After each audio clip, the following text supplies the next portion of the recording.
Greetings, fellow makers. I'm Bill, and this is Chris visiting because he's from New Zealand. That's not true. He's from Seattle. I live in New Zealand. He lives in New Zealand. Chris is in town for San Diego Comic-Con. That's Come right. on down. In 1 week, we'll be flying down there. But Chris swung by, so I figured why not live stream with him today. And we're gonna do just a one-off little project here. Something that Chris knows a bit more about than I do. So Playing with leather. Yes. We're gonna make Bill a Batman belt. No, That's not really. right. A utility belt. Basically, this is one of my Leathermans, and oh, all kinds of stuff there. I like the. I actually usually carry 3 Leathermans at work. Yeah. I'll be honest, but there's tweezers because working with fiberglass is awful. For some people, it's not. For me, I get covered in splinters. Oh, and where do you work, Chris? What a workshop. That's right. Not only is Chris a genuinely cool dude, but he works with those cool folks down in New Zealand. Yep, making the things. It's winter down there now, so climate change is happening. So I don't have all of that, but I do have my own Leatherman and a little flashlight. So I want to have a pouch that I can put both of these in to wear on my belt. So these are a couple of pieces of edge tan. One's thicker than the other one. So the idea here is that this will be the back. So this will go against your body. Okay. Similar to what you did with this piece here. Pretty much exactly the same, actually. Got it. And then this, I think, if we take our pieces, we'll maybe lay side by side with enough room for stitching. Yeah, maybe not. Let's see if I can. We have plenty more of that. Where that came from over here too. Yeah. So, yeah, we might have to go a little bit bigger on this. But anyway, we got plenty of leather. These are all offcuts from my Han Solo belt. Sweet. Yeah, I'll go with that one. And So we'll that's definitely the have enough to make the thing. That's the plan for today. We're gonna get started on that, and hopefully you guys enjoy a tiny bit of a departure from our normal schedule, or our normal show type thing. But this should be a really fun build. In fact, I've got a video on how I made this one. We'll link to that in the description of this video. And also, before we get started, talking of San Diego Comic-Con, on the Tuesday, 1 week from today, it will be in LA for the Matterhackers meetup. That will be, we'll put a link to that into the description. And then we're going to do some kind of meetup at San Diego Comic-Con. Follow us on Facebook, the Punish Boss Facebook page, for more info on that when it develops. All right, let's get to the build. Also, go to the Thunderbirds Are GO booth. That's right. That's my Actually, booth. yeah, go to the... And we'll have to go check that out. Chris worked on a bunch of stuff at San Diego Comic-Con. That's why he's here. The Thunderbirds Are GO booth. What he's told me about it is very exciting, so you'll want to see it. But you'll have to see it. You have to see it. Okay, so far we have selected the leather that we want to use. I have cut up a hacksaw blade to use as a belt clip.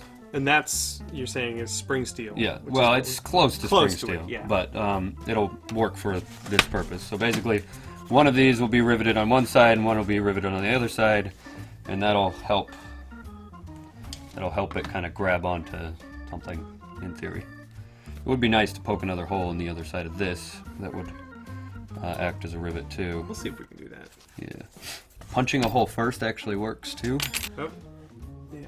So it went right through. That gave me a starter hole, which means drilling a hole for the sides of a rivet will be way simpler now that there's a hole that's been started. Put that this way. Cool. Chris is prepping... Whoa! Chris is prepping, prepping the leather here. So you're just trying to soak it all the way through? Yep, so it's just making it nice and wet. Pliable. So now it's really flexible. So if I hold it like this, it will actually dry hardened like that. And if you put a heat gun on it, it'll even be harder. So like with this one, I had it wet around my wrist and then tried to kind of hit it with a heat gun, but again, it was on my wrist, so there wasn't a lot of that. That could help me, but then it will dry in that shape, and then eventually that wore in, so it was a lot more comfortable on my thumb. Yeah. So basically, I'm going to put this down flat and squish it around the thing. I think, yeah, somewhere in there.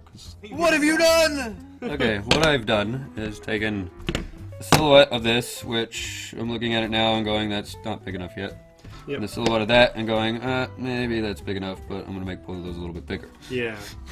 Basically what this is going to do, which is what I should have done first, is when you wet the leather and stretch it around an object, it's easy to go in one direction, but as soon as you do a compound and go this way, you end up with some weird wrinkles. So what this is going to allow is me to press that down, but what I haven't done yet is actually given enough room on either side of this guy to account for the thickness of the leather. There you go, yeah.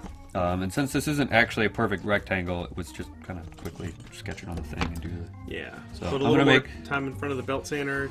Clean that Yeah, sucker up. probably give myself a straighter line too. Yeah. Okay, so that fits snugly in there. Ooh, very nice. And that's going to fit snugly in some way. So basically what I'm doing here is I got it a little bit more wet. Stuff those... No, that's the other thing. Turning the flashlight on and leaving it on. That's why my battery's dead. Yeah, I did the same thing. I have a new battery in mine. So, And then you can just clamp that down. clamp that down, try to relax that little wrinkle I introduced earlier. And probably move it so that that one's not in the wrong place anymore. Okay, so you got another large squeezy clamp? Do I ever? Figured you might. Let me tell you something about clamps, you guys. Give him the clamps! Alright, I never paid for any of these, right? These are the ones that you get for free at Harbor Freight. These things suck. But they're like $3 each. And you want to... I have more good ones. Littler. The Irwin clamps, and occasionally they do a sale on them, and when they do, jump on it, because they are about 10 times better than these things. There's a little bit of space in there. We could even just put some screws in. That's very true. Screws are great. It can go higher too, but that's probably good. Yeah, this will be funny. So you're heating it, that'll dry it out and help it hold its shape. Yep. Ta-da! Cool! Kind of a thing. That looks really cool. So now we trim. But if I take this and did you have a little An awl? I got one right here. sharp pointy thing? Yeah. Actually, I forgot. I got my Jimmy DiResta ice pick. Oh my god. I guess yeah. Here we go. It's way cool. We'll make it work. Jimmy DiResta is a maker of all things, multi-talented sort of guy. Sweet. And he's been doing it for a long time. He had some TV shows for a while. He's I think he's almost 50, so he's not a young whippersnapper like It was us. kind of the DIY network Yeah. stuff. But he made these. He uses an ice pick frequently, and he keeps it on his belt Neat. with the loop like that. He started making them, and people were like, I want one. So we started making them, and he's like, I made 100 of them. And they all sold out. Then he's like, I made 500 of them.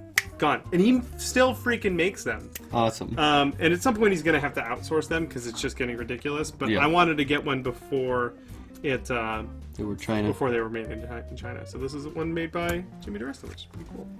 Okay, so this is a very important little tool. It tells you what spacing your stitch is going to be at for hand stitching. So basically when you roll this along the leather, it's going to put a little indent at the same distance apart all the way around, even when you make a curve. So that means when you go to pre-punch all your holes to do your leather stitching, it's going to be more or less the exact same place on both pieces. And that's what I like to do when leather stitching is pre-punch all of my holes. And I'm sewing with a dull needle, and I can really get the tension in, or dual needle, which I think is what we'll do here. So basically I want to find where the middle of this is. And boop, boop, boop, boop, boop, boop, boop, boop, boop. And it's good to find an edge and kind of keep a visual line on how far to the edge you are. So for what I'm doing here is I am taking the side of this little tool here and I'm using this as my visual guide. I'm holding that along the edge here with firm and even pressure all the way around, trying to keep that same distance around. And without lifting the tool up... Your noggin's in the way, by the way. Move the There thing. you go. So without lifting the tool, because that'll change my spacing, I just do that. I'll come around and starting where there's already a hole, do that around here. Smallest hole that I can punch is that one. They make ones that make even smaller holes, but we'll go with this one. I've already started, otherwise you can make this with an awl too, or an ice pick. Yep. And that way you're just pushing the leather aside. It makes for a stronger bond because that's how a sewing machine would do it. So that the stitch is actually under a bit of friction, but this will work just fine. Yeah. Dampen this a little bit so that when I poke some holes, I will know where they are. Basically that'll fit on there like so, and then this is going to stretch the leather down. But I want to make sure I transfer these holes exactly in the middle, because they're not, well, exactly where I line these two middle up, because I'm going to stitch this first one down here so I don't end up off to one side more than the other. So I'm just using this tool to go through my holes and mark where they will translate onto the other bit. This is a single punch hole, so it's got the same die that this does, but this screws into a handle and I can just punch it by hand, cutting a circular hole in the middle. And we will make sure that we mute it before you do that. Yep.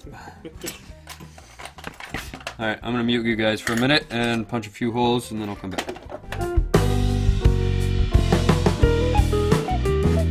What I'm going to do here to measure my string length, because I have to pre-cut my the length that I want to use. So this is just what I use. I don't know if it's right or wrong, but it seems to work for me. Is I'll take the length of the stitch that I'm going to do, which is just there to there, and then I'll double that, and then I'll say that's the middle.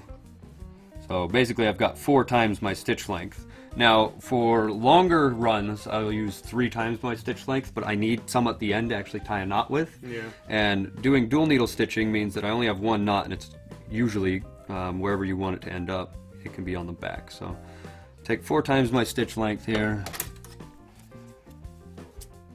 cut my thread. This is going to be a little bit more than I need because of the way I'm going to trim it. But splurging on my thread there. Oh, what do you think thread grows on trees? So basically, that'll go through one eye. The other end will go through the other eye of the needle. And now I want the knot to be at the bottom, so I'm going to start at the top. So basically, how to start this is needle goes through, corresponding hole. Now you have a length of thread going through both thingies, right? So, line this back up, and I will have this come through the next side and exit out the next corresponding hole, like so. So now I've got both pieces on the same side, and then I will pull this thread out of my way a little bit, and then this needle is going to go straight in that hole that the other one came out of. And at this stage, I have made my first stitch. And what's great about dual needle stitching is if it comes off, you've still got the other one that's under tension and not knotted directly to it. So now is when I measure my lengths. And you just do this by hand, and those are pretty much easy, even. So that's just to do tension. Now, to pull everything nice and tight, I just pull on both things, and it's going to pull down into the leather and sink the stitch a little bit. And then it's just doing that same thing, out one hole, pull the thread out of the way. I'll try to do this without moving too much around so it makes more sense. Or putting your head in the way. Or putting my head in the way. I can't be trusted. Welcome to my life, trying to film everything I do. So, that goes through like that. And I want to go both of them, give it a nice little tug. Sometimes using this larger string, if you're running long, it starts fraying, becoming unusable, which means you kind of work your way down what's usable, because you're always putting tension on it, right? Yeah. For a stitch this long, meh, but you know, when you're actually like sewing a bag or something by hand, it's a little bit more difficult. So I like to just do standard knot, nice and tight, and then I trim it down, and then I melt it together. Yes. That's why I've got fire. Fire. So, and it's waxed, so that should torch right up. Yep, and that means that it will mushroom into its own little rivet thing. Yeah. And some people can use the side of the lighter to smash it down nice and flush. I just I'm good at using my hand. I'll usually lick my finger before I do that, but you know. But then, if it's against your body, it's a little less annoying. But it smashes it out, and now you have my fingerprint in there forever. Very cool. Okay, so this little back piece that has 2 holes in it, no, that didn't quite go through. So this one will be the reinforcing one. So I want to set this rivet first, because it's going to be underneath where this one is, and this rivet's going to go through the piece of leather and both pieces of metal. It'd be kind of hard to get to that one with that clip in the way. Yeah. So this is a double cap rivet used in the leather industry and other places. So double cap meaning that there is a male and a female end here. These ones happen to be 2 different head diameters, which is fine because the shaft is the right size. So I've stuck all the way through the metal here, and then it comes out the leather, and I've got the cap on there. The best way to do this, now a lot of people will actually have a tool that's similar to looking like that, and then it keeps this as a dome. I don't really like those because they don't smash the thing. That's one of those. Yeah, so it's a little concave thing that you would push this down with, and it keeps the rivet in more of a dome shape, but it's actually a stronger rivet if you get good at smashing it straight down. Smash the crap out of it. Yep, so I'm going to mute you really quick.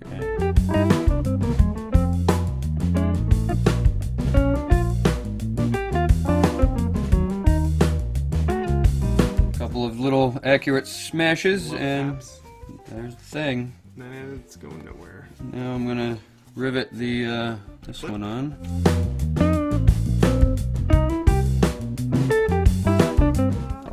Thing. If I drill a hole basically with the ice pick where I think I want the snap to live, it will translate it onto both sides. Boop. Hey, there you go. Right in the middle. Alright, now if I fold this in half, I'll find the middle. If it folds nicely.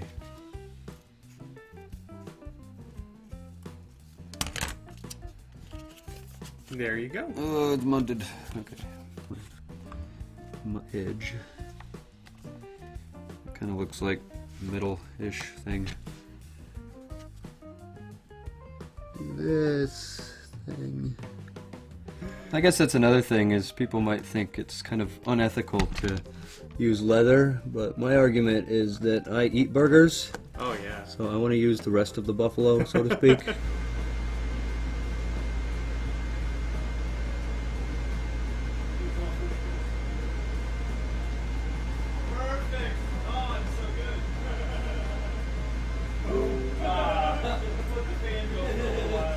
We ran the laser on there very quickly, very lightly to do the logo on that. That's good to go. Now we're ready to do the snaps. Do the snaps. Snap the things.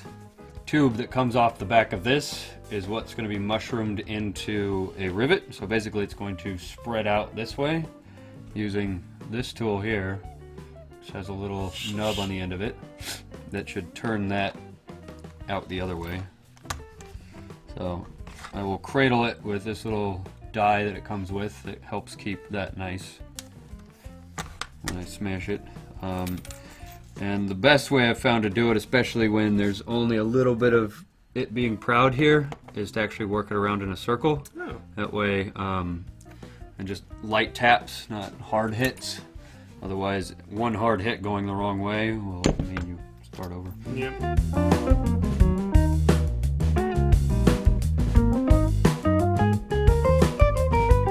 So the last thing Chris did was to do these snaps on there, so we can close it all up. And we can, it's still wet, and I can just leave it there and it'll form like that. Live right. And then later I'll burnish the edges so it's all pretty, but this is pretty good for now. And this will lighten up as it dries too, so it'll be more or less the same color. I could dye it, I got leather dye, I can give it a go. I got this clip on the back here, so it would go on my belt. Good to go. Boom! There is the belt clip, and let's see yours. Soon mine will be as gross and dirty as Chris's. And like you can see, the stitching is kind of almost gone through triple stitch. So maybe later we'll fix yours up. Yeah, well, I need to remake one for my other Leatherman.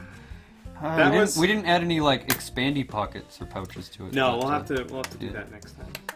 That was really cool, though. Hey, Chris, thanks a bunch for, I want to say helping, but you did the majority of the work. It was nice to make something again, because being on vacation, I'm kind of just driving everywhere. So yeah. Awesome. Hey, thank you guys for checking out the video. As always, we do these live streams every single week over on twitch.tv/punishprops. Probably won't do it next week, because I'll be at San Diego Comic-Con. So will this guy. come on down. Go to the Thunderbirds Are GO experience. That's I believe right. we're outside on the grass somewhere. I have no Cool. idea where. But Which would mean you don't need a badge. You don't need a to go. badge to come through and check Very out cool. the miniatures and things we've been working on. Awesome. So we'll see you guys at Comic-Con. Thanks again, Chris. Thank you guys for watching. See you later. Adios.